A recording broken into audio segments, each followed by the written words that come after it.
Breaking immigration news, a Texas law that would have allowed local police to arrest individuals suspected of entering the United States illegally and allowing judges to order their removal is being challenged by civil rights groups. The lawsuit challenges the constitutionality of the Texas law known as SB 4, stating that it's the federal government who has exclusive authority over immigration and that this law directly conflicts with that.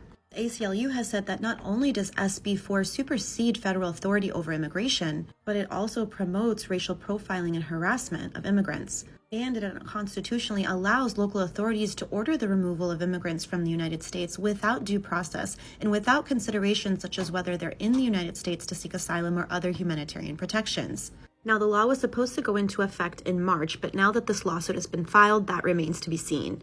Now, I do believe that this bill is absolutely unconstitutional and directly conflicts with what the Supreme Court said in 2012. Back then, a similar bill was brought before the Supreme Court, and the Supreme Court held that the federal government has the exclusive power over immigration and not states. Now, Texas's governor might be hoping that because we have a 6-3 majority conservative Supreme Court, that maybe they would just overrule their prior precedent.